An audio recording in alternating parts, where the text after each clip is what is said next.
ஆதம் அலைஹிஸ்ஸலாம் அவர்கள் அவங்க ஜோடியாக ஹவ்வா அலைஹிஸ்ஸலாம் படைக்கப்பட்டாங்க. ஹவ்வா அலைஹிஸ்ஸலாமை தொடுவதற்கு முன்னால அல்லாஹ் சொன்னா உன்னுடைய மனைவிக்கான மஹர கொடுன்னு சொன்னான். உன்னுடைய மனைவிக்கான மஹர கொடு. நான் என்ன கொடுப்பதுன்னு கேட்டாங்க. முஹம்மது ஸல்லல்லாஹு அலைஹி வஸல்லம் அவர்கள் மீது 3 முறை ஸலவாத்து கூறிவிட்டு அவரோடு சேர்வீரான்னு சொன்னான். எனவே ஆதம் ஹவ்வாவுடைய மஹரே என்ன? பெருமானார் ஸல்லல்லாஹு அலைஹி வஸல்லம் அவர்கள் மீது இந்த ஸலவாத்து கூற அமல்கள் தான் அங்கே மஹராக வைக்கப்பட்டது என்று அறிஞர் பெருமக்கள் உலமாக்கள் சொல்லுவாங்க. அருமையானவர்களே, பெருமானார் ஸல்லல்லாஹு அலைஹி வஸல்லம் சொல்லுவாங்க, அதாவது அந்த குறைஷிகளுடைய குலங்கள் ஒவ்வொன்றா சொல்றாங்க. அல்லாஹ் மனிதர்களை தேர்வு செய்கிறான். கினானாங்கிற ஒரு குலம், அந்த குலத்திலிருந்து அல்லாஹ் குறைஷியரை தேர்வு செய்கிறான். குறைஷியரில் பனு ஹாஷிமை தேர்வு செய்கிறான். பனு ஹாஷிமில் அல்லாஹ் என்னை தேர்வு செய்தான், என்னை நபியாக ஆக்கினான் என்று பெருமானார் ஸல்லல்லாஹு அலைஹி வஸல்லம் சொல்லுவான். அவங்க உலகத்துல வர்றதுக்கு முன்னால, ஒரு நபி வருகைக்கு முன்னால என்னென்ன நடக்க வேண்டுமோ அதெல்லாம் நடக்குது. அவங்க பிறக்கிறதுக்கு 50 நாளைக்கு முன்னால தான் யானைப்படையினர் அழிக்கப்பட்டாங்க. அவங்க பிறந்த ஆண்டு எது? ஆமுல் ஃபீல். யானைப்படையினர் அழிக்கப்பட்ட ஆண்டு தான் நபி ஸல்லல்லாஹு அலைஹி வஸல்லம் அவர்கள் பிறந்த ஆண்டு.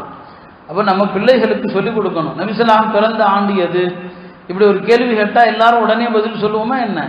அப்போ இப்படி தான் சொல்லணும். பெருமானார் பிறந்த ஆண்டு எது? நீங்கள் அதை கிமு கிபின்னு சொல்லக்கூடாது. அப்படி இல்லை. பிறந்த ஆண்டு எது? யானைப்படையினர் அழிக்கப்பட்ட ஆண்டு. மக்காவுக்குள் படையெடுத்து வந்தாங்களே, அந்த யானைப்படையினர் அழிக்கப்பட்ட அந்த வருடம் தான் பிறந்தாங்க. அந்த படையினர் அழிக்கப்பட்டு ஆதாரபூர்வமான கருத்துப்படி 50 நாட்கள்ல நபி ஸல்லல்லாஹு அலைஹி வஸல்லம் அவர்கள் இந்த உலகத்துல பிறக்கிறாங்க. இதுதான் நம்முடைய உலமாக்கள் எழுதி வைத்திருக்கிற சரித்திரம். அப்ப அவங்க வர்றதுக்கு முன்னாலேயே மக்கால ஒரு அதிசயம் ஒன்று நடக்கிறது. அதற்கும் உலமாக்கள் அற்புதம் என்று பேர் சொல்லுவாங்க, அதற்கு வேற பேர்கள் வைப்பாங்க. பெருமானார் ஸல்லல்லாஹு அலைஹி வஸல்லம் அவர்கள் அவங்களுடைய தாய் தந்தையரை அல்லாஹ் தூய்மையான குடும்பத்தில் தேர்வு செய்யறான். நீங்க பாருங்க, அறியாமை காலத்துல பெயர்கள் வித்தியாசமான பெயர்கள்லாம் வைப்பாங்க. ஆனால் பெருமானாருடைய தாய் தந்தையர் பேரை பாருங்க. அவங்களுடைய தந்தையர் பெயர் அப்துல்லா, அவங்களுடைய அம்மா பெயர் ஆமினா.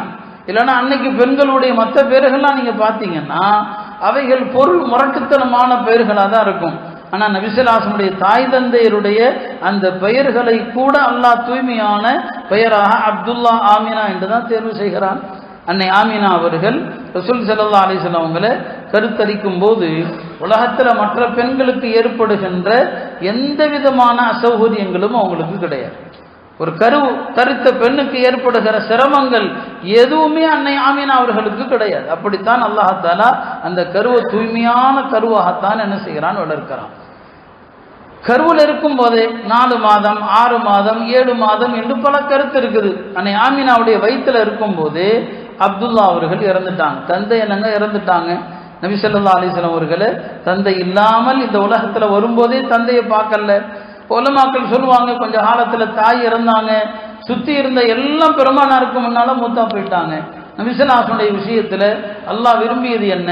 பெருமானாருக்கு இந்த படைப்புகளில் யாரும் உதவி செய்ய தேவையில்லை. அவர்களை பாதுகாப்பவன் நான் மட்டுமே, அவர்களுக்கு உதவி செய்பவன் நான் மட்டுமே. எனவே மனிதர்கள்ல யாரும் உதவி உபகாரம் செய்ததாக பெருமானார் விஷயத்துல யாரும் சொல்லக்கூடாது. எனவே அவங்க வயிற்றுல இருக்கும் போதே அவங்களுடைய தந்தை இறந்து போயிட்டாங்க. அப்போ தாய் தான் இருக்கிறாங்க. குழந்தை பிறக்கிற நேரம் வருது. பிறக்கிற நேரம் வந்தா அன்னை ஆமினா சொல்றாங்க, உம்மு ஐமன் ரலியல்லாஹு அன்ஹா சொல்றாங்க, அந்த நேரத்தில் வீட்டுக்குள் இருந்த அப்துர் ரஹ்மான் இப்னு அவுஃபுடைய தாயார், அவங்க பேர் உம்மு ஷிஃபா, அவங்க சொல்றாங்க, பல பேர் இருக்கிறாங்க அங்க, அவங்க எல்லாருமே சொல்றாங்க, நபி ஸல்லல்லாஹு அலைஹி வஸல்லம் பிறந்த நேரத்தில் மிக மிக ஒளியாகத்தான் இருந்தது எல்லாமே. அப்துர் ரஹ்மான் இப்னு அவுஃபுடைய தாயார் பெருமானார் ஸல்லல்லாஹு அலைஹி வஸல்லம் அவங்கள கையில வாங்குறாங்க. குழந்தையாக பிறந்ததும் கையில வாங்குறாங்க. சொல்றாங்க, நான் கையில வாங்கினதுமே என்னை சுற்றி ஒளியை தான் நான் பார்க்கிறேன், எதுவுமே இல்லை, என்னை சுற்றி ஒளியாக தான் இருக்குது, அந்த அறை முழுவதும் ஒளியாகத்தான் இருக்குதுன்னு சொன்னாங்க. இப்படி அல்லாஹ் தஆலா அவர்கள் பிறக்கும் போதே ஒரு ஒளிமயமான படைப்பாகத்தான் அவர்களை படைத்தாங்க. நபி ஸல்லல்லாஹு அலைஹி வஸல்லம் அவங்களை குர்ஆன்ல அல்லாஹ் நூர் என்றும் சொல்லுவான். கத் ஜாஅக்கும் மினல்லாஹி நூரும் வ கிதாபும் முபீன், அல்லாஹ்வுடைய புறத்திலிருந்து உங்களுக்கு நூர் வந்துள்ளது, தெளிவான வேதம் வந்துள்ளது என்று அல்லாஹ் திருமறையில சொல்லி காட்டுவான். இப்போ அவங்க பிறக்கிற நேரத்தில் கண்ட அதிசயங்களை சொன்னாங்க. நபி ஸல்லல்லாஹு அலைஹி வஸல்லம் அவங்க எப்போது பிறந்தாங்க? ரபியுல் அவ்வல்ல பிறந்தாங்க. இப்போ யோசிச்சு பாருங்க, அந்த நேரத்திலேயே ரமதான் புனிதமான மாதமாகத்தான் இருந்துச்சு. ஏன்னா எல்லா வேதக்காரர்களுக்கும் வேதங்கள் வழங்கப்பட்டது ரமதான்ல. துல்ஹிஜ்ஜா மாதம் அது அரபுகளிடத்துல புனிதமான மாதம், ஹஜ்ஜுடைய மாதம். இப்போ நபிஸல்லல்லாஹு அவங்க ஏன் ரமதான்ல பிறந்திருக்க கூடாது, ஏன் துல்ஹஜ் மாதத்துல பிறந்திருக்க கூடாது, அல்லாஹ் ஏன் இந்த ரபியுல் அவ்வல் மாதத்தை தேர்வு செய்கிறான்? உலமாக்கள் சொன்னாங்க, ரமதான் ஏற்கனவே சிறந்த மாதமா இருக்குது, துல்ஹஜ் ஏற்கனவே சிறந்த மாதமாக இருக்குது. ஒருவேளை நபி ஸல்லல்லாஹு அலைஹி வஸல்லம் அவர்கள் ரமதான் இதோ துல்ஹஜ்ஜிலோ பிறந்திருந்தா வரலாறு ஒருவேளை இப்படி எழுதப்படக்கூடாது, புனிதமான மாதத்தில் பெருமானார் பிறந்தார்கள், புனிதமான மாதத்தில் பெருமானார் பிறந்தார்கள் அப்படிங்கிற வரலாறு அது தவறு. அவர்கள் எந்த மாதத்தில் பிறக்கிறார்களோ அதுதான் புனிதமானது. அவர்களுடைய பிறப்பை கொண்டு அந்த மாதம் புனிதமடைகிறது, அந்த இடம் புனிதமடைகிறது. எனவே அவர்கள்தான் புனிதமே தவிர மாதம் புனிதமானதுங்கிற கருத்தில் வந்துடக்கூடாது என்று சொல்லி அல்லாஹ் அந்த மாதங்களை விடுத்து இந்த ரபியுல் அவ்வல்ல பிறக்க செய்கிறான். ஆக ரபியுல் அவ்வல்ல தான் பிறந்தாங்க, திங்கட்கிழமை தான் பிறந்தாங்க. இதுவும் என்னங்க உறுதியான விஷயம். ஏன்னா அவங்க வாழ்க்கையில் நடந்த எல்லாமே திங்கட்கிழமை தான். பிறந்தது, இறந்தது, மக்காவிலிருந்து ஹிஜ்ரத் செய்தது, மதீனாவிற்குள் நுழைந்தது எல்லாமே திங்கட்கிழமை என்பது ஹதீஸில் தெளிவாக வருது.